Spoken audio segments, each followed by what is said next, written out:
Friends IBPSന്റെ പുതിയൊരു recruitment notification വന്നിട്ടുണ്ട്. അതായത് പബ്ലിക് സെക്ടർ ബാങ്കുകളിലേക്കായിട്ട് നമ്മുടെ വീടിൻ്റെയൊക്കെ അടുത്തൊക്കെയുള്ള സ്ഥിതി ചെയ്യുന്ന വിവിധ ബാങ്കുകളിലേക്കൊക്കെ ആയിട്ടാണ് വിളിച്ചിരിക്കുന്നത്. മലയാളത്തിൽ എക്സാം എഴുതാം. കേരളത്തിൽ നിശ്ചിതമായുള്ള വേക്കൻസി ഉണ്ട്. അപ്പോൾ ഇതിൽ നിങ്ങൾക്ക് മലയാളത്തിൽ നിങ്ങൾക്ക് എക്സാം എഴുതാനുള്ള ഒരു ഓപ്ഷനും ഉണ്ട്. അപ്പോൾ എങ്ങനെയാണ് ഇതിലേക്ക് അപ്ലൈ ചെയ്യേണ്ടത്, എങ്ങനെയാണ് ഇതിലേക്കുള്ള സെലക്ഷൻ തുടങ്ങിയുള്ള കാര്യങ്ങളൊക്കെ നോക്കാം. അപ്പോൾ നമുക്ക് ആദ്യം തന്നെ ഏതൊക്കെ ബാങ്കുകളാണ് ഇതിൽ പങ്കെടുക്കുന്നത്, ഈ ഒരു റിക്രൂട്ട്മെൻറ്റിൽ നമുക്ക് സെലക്ഷൻ ആയി കഴിഞ്ഞാൽ ഏതൊക്കെ ബാങ്കുകളിൽ നമുക്ക് ജോലി കിട്ടാൻ സാധ്യതയുണ്ട് എന്നുള്ളതാണ്. ഒന്ന് bank of Baroda, bank of India, bank of Maharashtra, Canara bank, central bank of India, then Indian Bank, then Indian Overseas Bank, then Punjab National Bank, Punjab and Sindh Bank, UCO Bank, union bank of India. അപ്പോൾ ഇത്തരത്തിലുള്ള public sector ബാങ്കുകളിലേക്കുള്ള direct recruitment കാര്യങ്ങളൊക്കെ നടത്തുന്നത്, അതിൻ്റെ exam കാര്യങ്ങളൊക്കെ നടത്തുന്നത്, അതിൻ്റെ online അപേക്ഷ സ്വീകരിക്കുന്നതൊക്കെ IBPS ആണ്. അപ്പോൾ ഇതിൻ്റെ ഡീറ്റെയിൽ ആയിട്ടുള്ള കാര്യങ്ങളിലേക്ക് വരാം നമുക്ക് കേട്ടോ. നോട്ടിഫിക്കേഷൻ ഇപ്പോൾ ഞാൻ ജസ്റ്റ് ഇതിൻ്റെ നോട്ടിഫിക്കേഷൻ, ഒഫീഷ്യൽ നോട്ടിഫിക്കേഷൻ നിങ്ങൾ സ്ക്രീനിൽ കാണുന്ന ഇവിടെ കാണാം നിങ്ങൾക്ക്. ഇതിൻ്റെ CRPCSA എന്നാണ് അതിൻ്റെ ആ ഒരു പോസ്റ്റ് നോട്ടിഫിക്കേഷൻ കോഡ് വരുന്നത്. അതായത് 15ാമത്തെ ആ ഒരു റിക്രൂട്ട്മെൻറ്റ് നോട്ടിഫിക്കേഷനിൽ വന്നിരിക്കുന്നത് നിങ്ങൾക്ക് ഇവിടെ കാണാൻ പറ്റും. Common recruitment process four recruitment of customer service associate. ഈ കസ്റ്റമർ സർവീസ് അസോസിയേറ്റ് എന്ന് പറയുന്നത് ഒരു ക്ലറിക്കൽ കാറ്റഗറിയിലുള്ള ഒരു പോസ്റ്റാണ് കേട്ടോ. അപ്പോൾ ഇതിലേക്ക് വിവിധ പാർട്ടിസിപ്പേറ്റിംഗ് ബാങ്കുകളിലേക്കാണ് വിളിച്ചിരിക്കുന്നത്. 2026-27 വേക്കൻസിയിലേക്കാണ് വിളിച്ചിരിക്കുന്നത്. അതിലേക്കാണ് അപ്പോയിൻമെൻറ്റ് നമുക്ക് 2026-27 എന്നുള്ള ആ ലെവലിലേക്ക് വേക്കൻസി കണ്ടെത്തിയിട്ട്, അപ്പം ആ സമയത്ത് എത്ര വേക്കൻസി ഉണ്ടാവും എന്നതിനെ അടിസ്ഥാനമാക്കിയിട്ടാണ് നിലവിലെ വേക്കൻസികൾ ലിസ്റ്റ് ചെയ്തിരിക്കുന്നത് കേട്ടോ. അപ്പോൾ അത്യാവശ്യം ആയിരക്കണക്കിന് വേക്കൻസികൾ ഉണ്ടെന്നുള്ളതാണ് ടോട്ടൽ. അപ്പോൾ നമുക്ക് കേരളത്തിലും നിശ്ചയമായുള്ള വേക്കൻസികളുണ്ട്. അപ്പോൾ ഇത്തരത്തിലുള്ള വീഡിയോസ് കാര്യങ്ങളൊക്കെ നിങ്ങളിലേക്ക് പെട്ടെന്ന് ലഭിക്കുന്നതിനായിട്ട് നമ്മുടെ ചാനൽ എന്ത് ചെയ്യുക, സബ്സ്ക്രൈബ് ചെയ്യാൻ മറക്കണ്ട. അപ്പോൾ ഇത്തരത്തിലുള്ള വീഡിയോസ് കാര്യങ്ങളൊക്കെ നമ്മുടെ ചാനലിൽ കയറിയാൽ നിങ്ങൾക്ക് കാണാൻ പറ്റും. വീഡിയോ ഇഷ്ടപ്പെട്ട ലൈക്ക് ചെയ്യാനും മറക്കരുത്. നിങ്ങളുടെ കൂട്ടുകാരിലേക്ക് നിങ്ങൾ ഷെയർ ചെയ്ത് കൊടുക്കുക, യൂസ്ഫുൾ ആണ് തോന്നുകയാണെങ്കിൽ. നേരെ നമുക്ക് ഇതിൻ്റെ ഡീറ്റെയിൽ ആയിട്ടുള്ള കാര്യങ്ങൾ നോട്ടിഫിക്കേഷൻ്റെ ഓരോ ഭാഗവും നമുക്ക് നോക്കാം. ആദ്യം തന്നെ ഇതിൻ്റെ ഇമ്പോർട്ടൻറ്റ് ഡേറ്റ്സ് ആണ്. അപ്പോൾ ഇമ്പോർട്ടൻറ്റ് ഡേറ്റ്സിൽ നിങ്ങൾക്ക് ഓൺലൈൻ അപേക്ഷയുടെ സ്റ്റാർട്ടിംഗ് ഡേറ്റും ക്ലോസിംഗ് ഡേറ്റും കൂടെ കൊടുത്തിട്ടുണ്ട്. അതായത് 1/8/2025 മുതൽ നിങ്ങൾക്ക് ഓഗസ്റ്റ് 21 വരെ ഇതിലേക്ക് ഓൺലൈനായിട്ട് അപ്ലൈ ചെയ്യാം. സ്റ്റാർട്ട് ചെയ്യുന്നത് ഓഗസ്റ്റ് 1 മുതൽ ഓഗസ്റ്റ് 21 വരെയാണ് ഇതിൻ്റെ ആ ഒരു അപേക്ഷയുടെ ഓൺലൈനായിട്ട് അപ്ലൈ ചെയ്യേണ്ട ഡേറ്റ് വരുന്നത് കേട്ടോ. ഇനി ഇതിലേക്ക് നിങ്ങൾക്ക് അപേക്ഷാ ഫീ ഉണ്ട്. അപേക്ഷാ ഫീയുടെ ഡേറ്റും വരുന്നത് സെയിം ഡേറ്റ് എന്നാണ്, 1/8/2025 മുതൽ 21/8/2025 ആണ്. അതോടൊപ്പം നിങ്ങൾക്ക് അപേക്ഷയിൽ എന്തെങ്കിലും തെറ്റുകൾ വന്നാൽ, നിങ്ങൾ തെറ്റുകൾ വരാതെ മാക്സിമം അപ്ലൈ ചെയ്യുക. തെറ്റുകൾ വന്നാൽ ചില കാര്യങ്ങളൊക്കെ നമുക്ക് തിരുത്താൻ പറ്റും, തിരുത്താൻ പറ്റാത്ത കാര്യങ്ങളുണ്ട്. തിരുത്താൻ പറ്റാത്തത് എന്താണെന്നൊക്കെ ഞാൻ വീഡിയോയിൽ പറയുന്നുണ്ട്, അതുകൊണ്ട് വീഡിയോ സ്കിപ്പ് ചെയ്യണ്ട കേട്ടോ. അപ്പോൾ ചില കാര്യങ്ങളൊക്കെ നമുക്ക് തിരുത്താൻ പറ്റും. അങ്ങനെ തിരുത്താൻ പറ്റുന്ന ഡേറ്റ് അവർ പിന്നീട് അപ്ഡേറ്റ് ചെയ്യും കേട്ടോ. അത് നമ്മുടെ ഓൺലൈൻ അപേക്ഷ, അതായത് ഈ പറയുന്ന 21/8 നമ്മുടെ ഓൺലൈൻ അപേക്ഷ ക്ലോസ് ആകുന്നത്. ആ ക്ലോസ് ആയി കഴിഞ്ഞാൽ നമുക്കൊരു 3 ദിവസം നമുക്ക് അപേക്ഷ തിരുത്താനുള്ളൊരു ഓപ്ഷൻ, ഒരു ലിങ്ക് ഉണ്ടാവും. അത് ത്രൂ നമുക്ക് എന്ത് ചെയ്യാൻ പറ്റും, അത് തിരുത്താൻ പറ്റും. ചെറിയ രീതിയിലൊക്കെ എന്തെങ്കിലും കറക്ഷൻ ഉണ്ടെങ്കിൽ അത് കറക്റ്റ് ചെയ്യാൻ പറ്റും. അപ്പോൾ അതിന് നിശ്ചിതമായുള്ളൊരു ഫീ ഈടാക്കുന്നുണ്ട്. അത് മാത്രമല്ല, അതായത് ചാർജ് ഈടാക്കുന്നുണ്ട്. അത് മാത്രമല്ല, എല്ലാ കാര്യങ്ങളും നമുക്ക് തിരുത്താനും പറ്റില്ല. കുറച്ച് കാര്യങ്ങൾ, ആ തിരുത്താൻ പറ്റാത്തത് എന്താണെന്നുള്ളത് ഞാൻ വീഡിയോയിൽ മെൻഷൻ ചെയ്യുന്നുണ്ട്. അതുകൊണ്ട് നിങ്ങൾ പ്രത്യേകം സ്കിപ്പ് ചെയ്യാതെ കാണുക. ഇനി ഇതിൻ്റെ പ്രീ എക്സാമിനേഷൻ ട്രെയിനിങ് എന്ന് പറയും. ഈ പ്രീ എക്സാമിനേഷൻ ട്രെയിനിങ് എന്ന് പറഞ്ഞാൽ നമുക്ക് ഇതുപോലെ തന്നെ SC/ST, അതുപോലെ ഈ പറയുന്ന OBC, അതുപോലെ തന്നെ ഈ മൈനോറിറ്റി റിലീജിയൻ ആയിട്ടുള്ള ഉദ്യോഗാർത്ഥികളൊക്കെ ഉണ്ടാവുമല്ലോ. അപ്പോൾ അവർക്ക് ഒരു ട്രെയിനിങ് ഉണ്ട് കേട്ടോ. OBC ഉണ്ടോ നമുക്ക് നോക്കാം. ജസ്റ്റ് ഞാൻ അതിൽ ജസ്റ്റ് ഒന്ന് പറഞ്ഞതാണ്, അതിൻ്റെ ഡീറ്റെയിൽ കാര്യങ്ങളൊക്കെ വരാം. അപ്പോൾ ഈ പറയുന്ന SC/ST, PWD, അതുപോലെ മൈനോറിറ്റി റിലീജിയനിലൊക്കെ ഉള്ള ഉദ്യോഗാർത്ഥികൾക്ക് എക്സാമിൻ്റെ സ്കീമിനെ കുറിച്ചിട്ടും അതിൻ്റെ ഒരു ട്രെയിനിങ് പ്രോപ്പറായിട്ട് ഓൺലൈൻ ട്രെയിനിങ് ഉണ്ട്. അപ്പോൾ അതിൽ താല്പര്യമുള്ളവർക്ക് എന്ത് ചെയ്യാം, അതിൽ ഓൺലൈൻ അപ്ലൈ ചെയ്യുന്ന സമയത്ത് അവർ എലിജിബിൾ ആണെങ്കിൽ അതിന് ഓപ്ഷൻ അവർക്ക് ചൂസ് ചെയ്യാൻ പറ്റും, ഓപ്റ്റ് ചെയ്യാൻ പറ്റും. അപ്പോൾ അതിൻ്റെ ഒരു പ്രീ എക്സാമിനേഷൻ ട്രെയിനിങ് കണ്ടക്ട് ചെയ്യുന്നത് സെപ്റ്റംബർ 2025 ആ ഒരു എക്സാമിനേഷൻ ട്രെയിനിങ് നടത്തുന്നത് എന്നുള്ളതാണ്. ഇനി അടുത്തത് നമുക്ക് ഇതിലേക്ക് സെലക്ഷൻ എന്ന് പറഞ്ഞാൽ പ്രിലിമിനറി എക്സാമിനേഷനുണ്ട്, മെയിൻ എക്സാമിനേഷനുണ്ട്. പ്രിലിമിനറി എക്സാമിനേഷൻ്റെ കോൾ ലെറ്റർ ഡൗൺലോഡ് ചെയ്യുന്നത് സെപ്റ്റംബർ 2025 പിന്നെ പ്രിലിമിനറി എക്സാമിനേഷൻ നടക്കുന്നത് ഒക്ടോബറിലായിരിക്കും 2025. പിന്നെ പ്രിലിമിനറി എക്സാമിനേഷൻ്റെ റിസൾട്ട് വരുന്നത് നവംബർ 2025 പിന്നെ മെയിൻ ഇതൊക്കെ നിങ്ങൾക്ക് കണ്ടിട്ട് വേണം നിങ്ങൾ എക്സാമിന് പ്രിപ്പയർ ചെയ്യാൻ കേട്ടോ. മെയിൻ എക്സാമിനേഷൻ്റെ കോൾ ലെറ്റർ ഡൗൺലോഡ് ചെയ്യേണ്ടത് നവംബർ 2025 ദെൻ മെയിൻ എക്സാമിനേഷൻ്റെ ഓൺലൈൻ എക്സാമിനേഷൻ നടക്കുന്ന മന്തും നവംബറിൽ തന്നെ ആയിരിക്കും 2025. പിന്നെ അതിൻ്റെ ഫൈനൽ മെറിറ്റ് ലിസ്റ്റ് തയ്യാറാക്കുന്നത് മാർച്ച് 2026 കേട്ടോ. അതിന് മെറിറ്റ് ലിസ്റ്റ് പബ്ലിഷ് ചെയ്യുക. അപ്പോൾ ഇതാണ് ഇതിൻ്റെ സെലക്ഷൻ സ്കീം എന്ന് പറയുന്നത്. Online examination, preliminary and main എക്സാമിനേഷനാണ്. അപ്പോൾ അതിൻ്റെ ഡീറ്റെയിൽ ആയിട്ട് അതിൻ്റെ സ്കീം കാര്യങ്ങളൊക്കെ പറയുമ്പോൾ നമുക്ക് മലയാളത്തിൽ എക്സാം എഴുതാന്നുള്ളതാണ് ഈ ഒരു നോട്ടിഫിക്കേഷൻ്റെ മറ്റൊരു പ്രത്യേകത.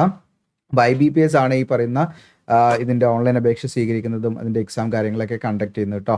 ഇനി ഇത് എൻ്റെ പോസ്റ്റ് നെയിം കൂടെ കാണാം നിങ്ങൾക്ക്, കസ്റ്റമർ സർവീസ് അസോസിയേറ്റ്. ഇതിലേക്ക് ബേസിക് പേ നിങ്ങൾക്ക് ഇവിടെ കാണാം 24,50 മുതൽ നിങ്ങൾക്ക് ഇവിടെ കാണാം 64,480 വരെയാണ് അതിൻ്റെ ഇൻക്രിമെൻറ്റ് കാര്യങ്ങളൊക്കെ അനുസരിച്ച്. അത് നമുക്ക് അത്യാവശ്യം ഒരു സ്റ്റാർട്ടിങ്ങിൽ തന്നെ നമുക്കൊരു 40,000 രൂപ അല്ലെങ്കിൽ അതിന് മുകളിലായിട്ടൊക്കെ നമുക്ക് എക്സ്പെക്ട് ചെയ്യാവുന്നതാണ്.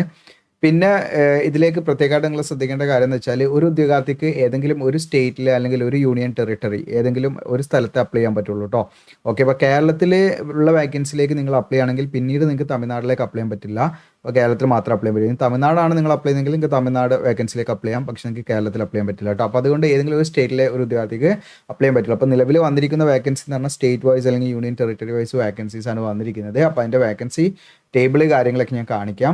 ഇനി ഇതിൻ്റെ ഏജ് ലിമിറ്റ് എന്ന് പറയുന്നത് 1/8/2025 എന്ന് പറയുന്ന ഈ ഒരു ഡേറ്റിലേക്കാണ് ഏജ് ലിമിറ്റ് കണക്കാക്കുന്നത്. മിനിമം 20 മാക്സിമം 28 വയസ്സ് വരെ ഇതിലേക്ക് അപ്ലൈ ചെയ്യാം കേട്ടോ. മിനിമം 20 വയസ്സ് പൂർത്തിയായിരിക്കണം. ഈ പറയുന്ന 1/8/2025 എന്ന് പറയുന്ന ഡേറ്റ് കണക്കാക്കിയിട്ട് മിനിമം 20 വയസ്സ് പൂർത്തിയായിരിക്കണം. മാക്സിമം നിങ്ങൾക്ക് 28 വയസ്സ് വരെ എന്ത് ചെയ്യാം, ഇതിലേക്ക് അപ്ലൈ ചെയ്യാം. ഇനി ഇതിലേക്ക് ഏജ് ലിമിറ്റ് റിലാക്സേഷൻ ഉണ്ട്. അതായത് SC/ST ആണെങ്കിൽ 5 വർഷം, OBC ആണെങ്കിൽ 3 വർഷം, PWD കാൻഡിഡേറ്റ്സ് ആണെങ്കിൽ 10 വർഷം, എക്സ് സർവീസ്മാനും അതുപോലെ വിഡോസ് ഡിവോഴ്സ്ഡ് ആയുള്ള വനിതകൾക്കൊക്കെ എന്താണ് ഏജ് റിലാക്സേഷൻ ഉണ്ട്. അപ്പോൾ ഈ OBC കാൻഡിഡേറ്റ്സ് OBC NCL കാൻഡിഡേറ്റ്സിന് റിസർവേഷനും ഏജ് റിലാക്സേഷൻ ഉണ്ടായിരിക്കും. അതായത് നോൺ ക്രിമിനൽ കാൻഡിഡേറ്റ്സിന് കേട്ടോ. അപ്പോൾ അവരാണെങ്കിൽ 28+3 കൂടുമ്പോൾ 31 വയസ്സ് വരെ അപ്ലൈ ചെയ്യാം. ദെൻ SC/ST കാൻഡിഡേറ്റ്സ് ആണെങ്കിൽ അവർക്ക് 33 വയസ്സ് വരെയും അപ്ലൈ ചെയ്യാവുന്നതാണ് കേട്ടോ. ഓക്കെ, അപ്പോൾ അതിനൊക്കെ സെൻട്രൽ ഗവൺമെൻറ് പർപ്പസിന് വേണ്ടി തയ്യാറാക്കിയ കാറ്റഗറി സർട്ടിഫിക്കറ്റ് ആയിരിക്കണം. OBC ആണെങ്കിൽ OBC NCL സർട്ടിഫിക്കറ്റിൻ്റെ ഫോർമാറ്റ് കാര്യങ്ങളൊക്കെ ഇതിൽ തന്നെ കൊടുത്തിട്ടുണ്ട് കേട്ടോ. ഇപ്പോൾ OBC കാൻഡിഡേറ്റ്സ് ആണെങ്കിൽ അവർ സർട്ടിഫിക്കറ്റ് ഇഷ്യൂ ചെയ്യേണ്ടത് 1/4/2025 എന്ന് പറയുന്ന ഡേറ്റിനോ അതിന് ശേഷമോ ഉള്ള സർട്ടിഫിക്കറ്റ് ആയിരിക്കണം കേട്ടോ. അതിന് മുൻപുള്ള സർട്ടിഫിക്കറ്റ് ഒന്നും പറ്റില്ല, പ്രത്യേകം ശ്രദ്ധിക്കുക. 1/4/2025 എന്ന് പറയുന്ന ഡേറ്റിനോ അതിന് ശേഷമോ നിങ്ങളുടെ അടുത്തുള്ള സർട്ടിഫിക്കറ്റ് ആയിരിക്കണം OBC കാൻഡിഡേറ്റ്സ് വാലിഡ് ആയുള്ള സർട്ടിഫിക്കറ്റ് എന്ന് പറയുന്നത് കേട്ടോ. അതല്ലാതെ അതിന് മുൻപുള്ളത് ഇൻവാലിഡ് ആണ്, പ്രത്യേകം ശ്രദ്ധിക്കുക. കാരണം അത് യൂസ് ചെയ്യാൻ പറ്റില്ല. 1/4/2025 എന്ന് പറയുന്ന ഡേറ്റ് അതിന് ശേഷമോ എടുത്തത്, അത് നമ്മൾ റീസെൻ്റ് ആയിട്ട് എടുത്ത സർട്ടിഫിക്കറ്റ് ആയിരിക്കണം, പ്രത്യേകം ശ്രദ്ധിക്കുക. അപ്പോൾ ഇതുവരെ എടുത്തില്ലെങ്കിൽ നിങ്ങൾക്ക് ഇപ്പോൾ എടുത്തിട്ട് അപ്ലൈ ചെയ്യാവുന്ന. അപ്ലൈ ചെയ്യുന്നതിന് മുൻപായിട്ട് എന്തായാലും നിങ്ങൾ സർട്ടിഫിക്കറ്റ് വാലിഡ് ആയ സർട്ടിഫിക്കറ്റ് നമ്മുടെ കയ്യിലുണ്ടായിരിക്കണം എന്നുള്ളതാണ് കേട്ടോ. ഓക്കെ, ഇനി ഇതിൻ്റെ മറ്റു കാര്യങ്ങളൊക്കെ ഇതിൽ ജസ്റ്റ് ഉണ്ട്. നിങ്ങൾക്ക് ഈ പറയുന്ന കാര്യങ്ങളൊക്കെ എന്തെങ്കിലും ഡൗട്ടോ കാര്യങ്ങളൊക്കെ ഉണ്ടെങ്കിൽ തീർച്ചയായിട്ടും കമൻ്റായിട്ട് രേഖപ്പെടുത്തുക. പിന്നെ ഇനി ഇതിൻ്റെ എഡ്യൂക്കേഷൻ ക്വാളിഫിക്കേഷൻ ആണ്. ഇതിലേക്ക് നിങ്ങൾക്ക് അപ്ലൈ ചെയ്യാനുള്ള ക്വാളിഫിക്കേഷൻ ജസ്റ്റ് ഡിഗ്രി മതി.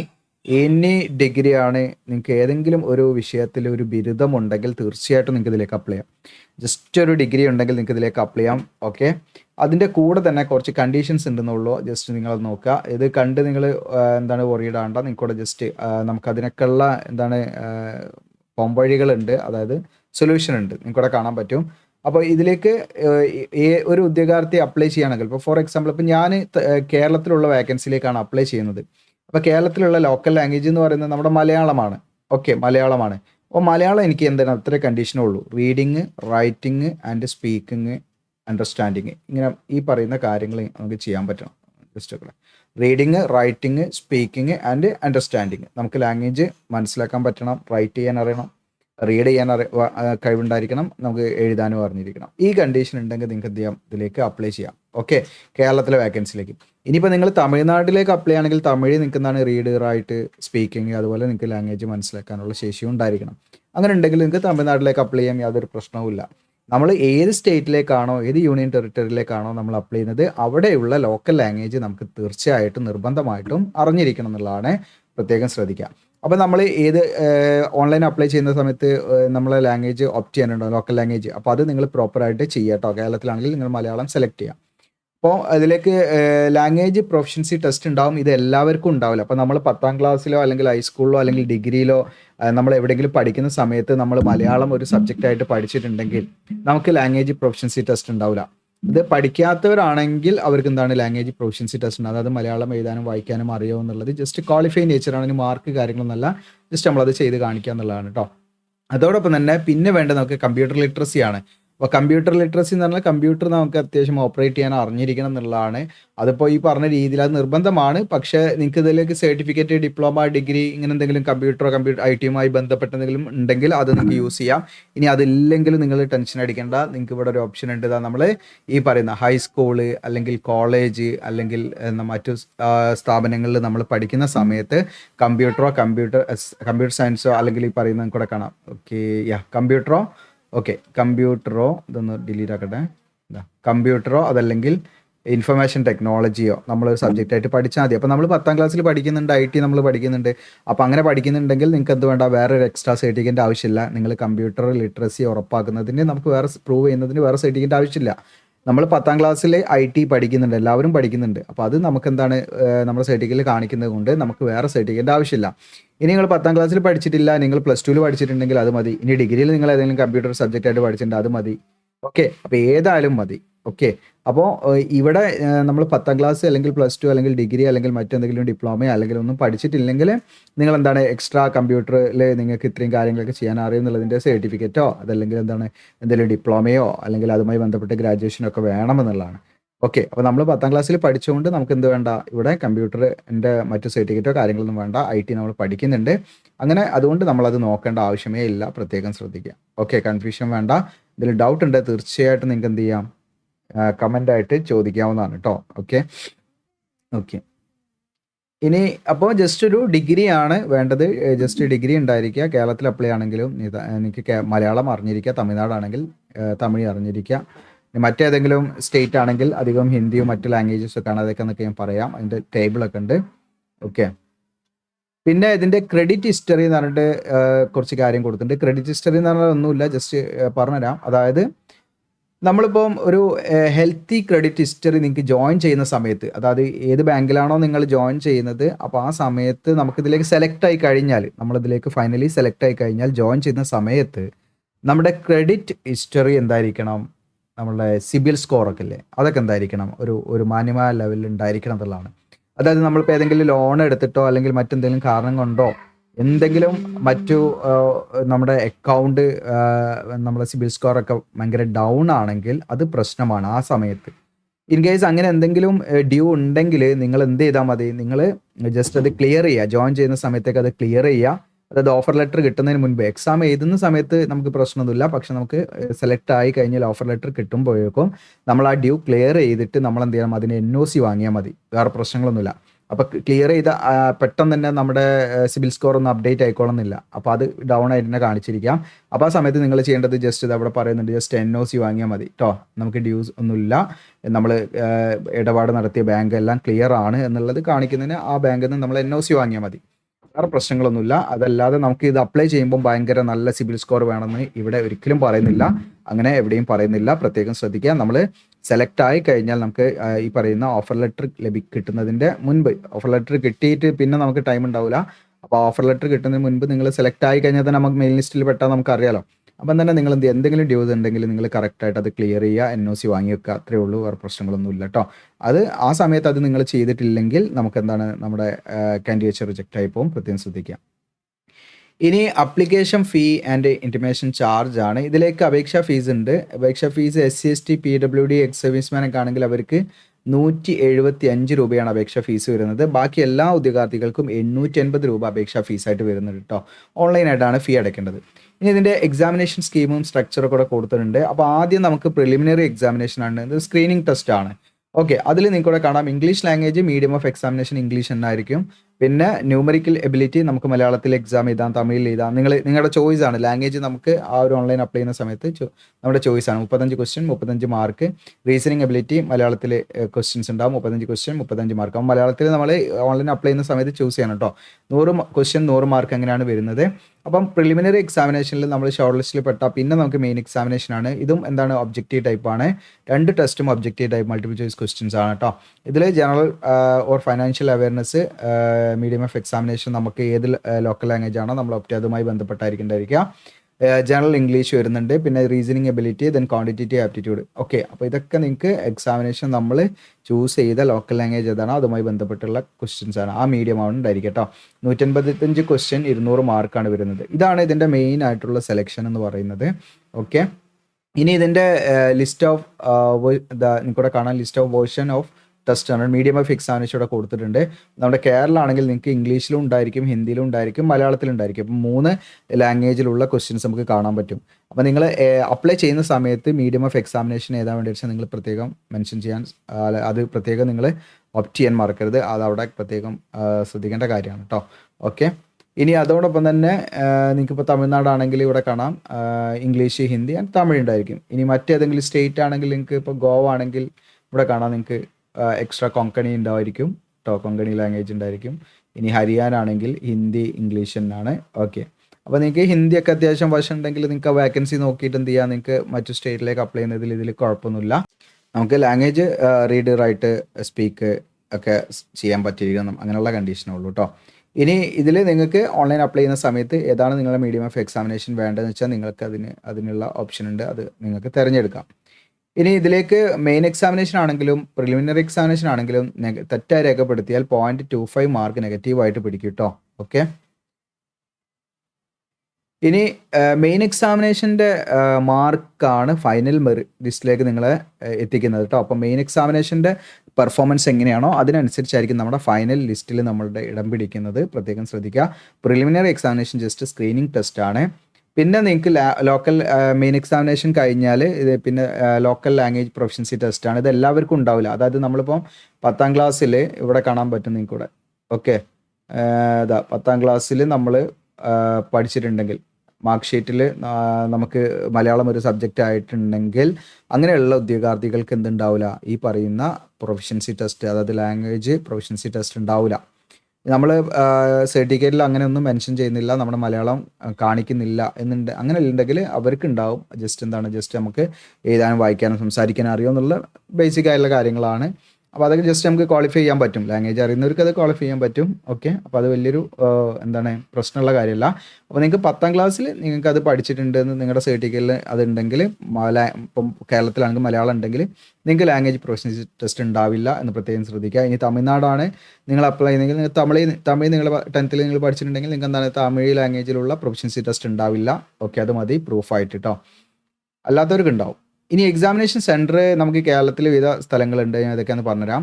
പിന്നെ പ്രീ എക്സാമിനേഷൻ ട്രെയിനിങ് ഞാൻ പറഞ്ഞു. പ്രീ എക്സാമിനേഷൻ ട്രെയിനിങ് ആർക്കാന്നൊക്കെ വെച്ചാൽ അവിടെ വ്യക്തമായിട്ട് കൊടുക്കുന്നുണ്ട്. അതാണ് ST കാൻഡിഡേറ്റ്സ്, SC കാൻഡിഡേറ്റ്സ്, പിന്നെ OBC, അതുപോലെ മൈനോറിറ്റി കമ്മ്യൂണിറ്റീസ്, അതായത് മൈനോറിറ്റി റിലീജിയൻസ് അങ്ങനെയുള്ള വിദ്യാർത്ഥികൾ, അതായത് മുസ്ലിം, അതുപോലെ ക്രിസ്ത്യൻ അങ്ങനെയുള്ള വിദ്യാർത്ഥികൾക്കാണ്. അതാണ് മൈനോറിറ്റി കമ്മ്യൂണിറ്റീസ്.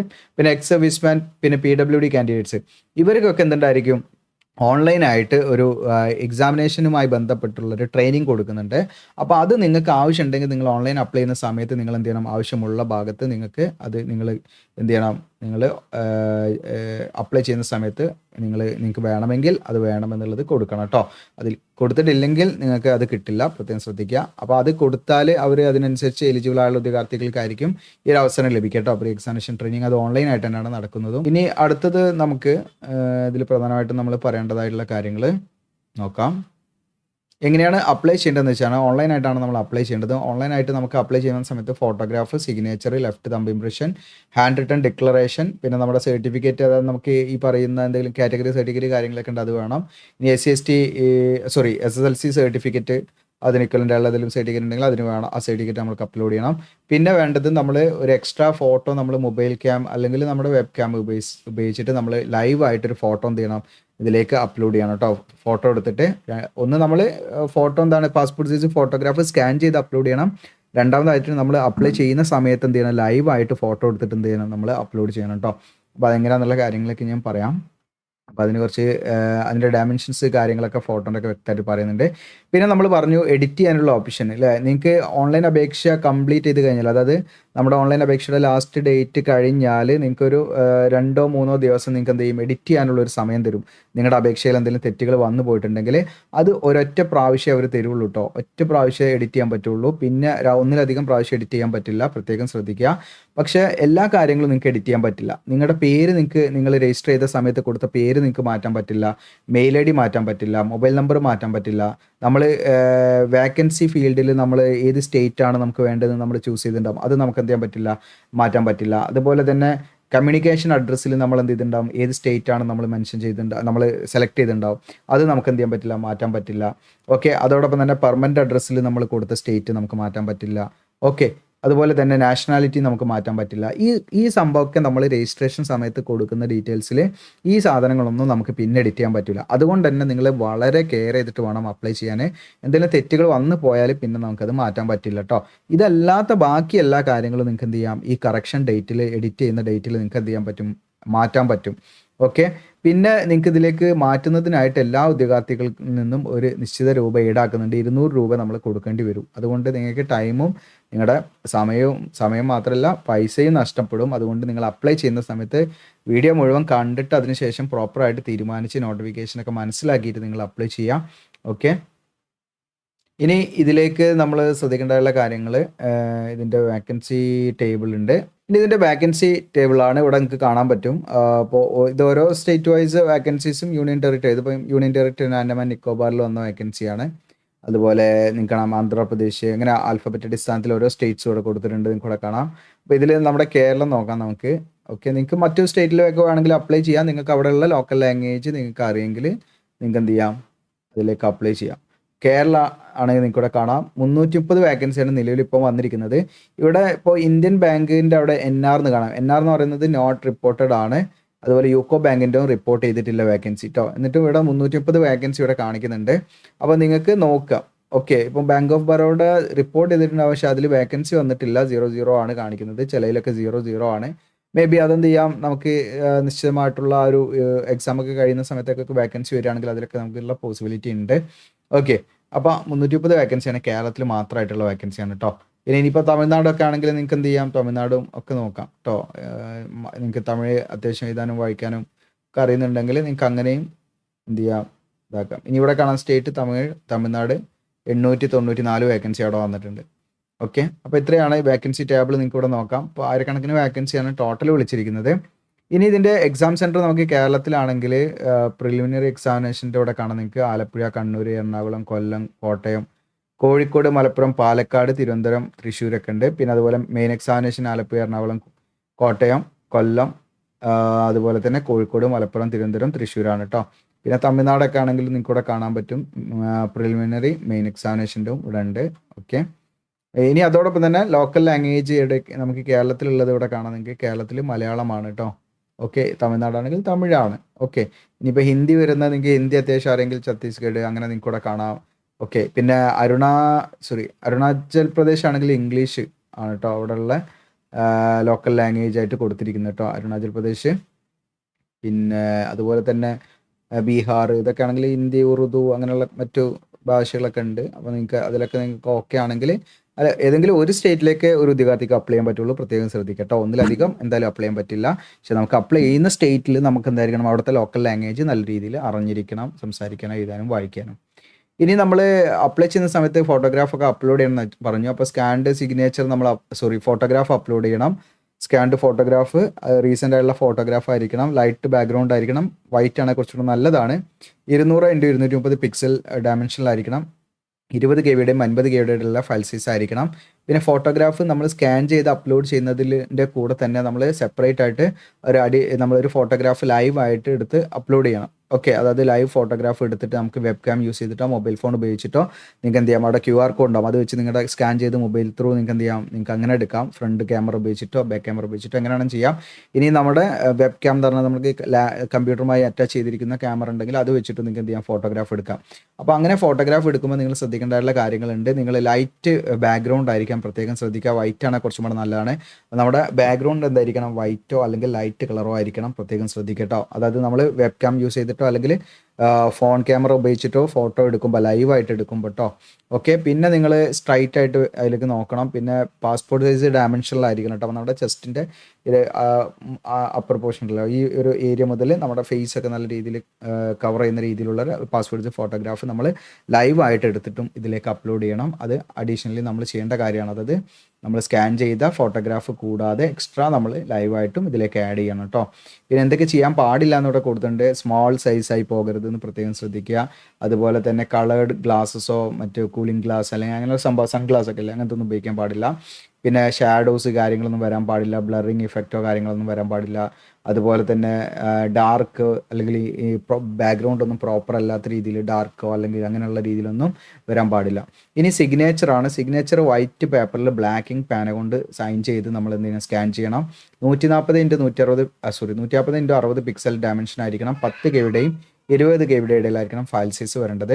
പിന്നെ ലെഫ്റ്റ് തമ്പ് ഇംപ്രഷൻ വേണം. അത് JPG ഫോമാറ്റ് ആയിരിക്കും. അതൊക്കെ JPG ഫോമാറ്റാണ്. 240x250 പിക്സൽ ആയിരിക്കണം. ഇവിടെ DP എന്ന് പറയുന്നത് നമ്മൾ സ്കാൻ ചെയ്യുമ്പോൾ അതിൻ്റെ റെസൊല്യൂഷനാണ് .5". അപ്പോൾ നിങ്ങളത് സ്കാനറിൽ വെച്ച് ചെയ്യുകയാണെങ്കിൽ അതിനനുസരിച്ച് സെറ്റ് ചെയ്താൽ മതി.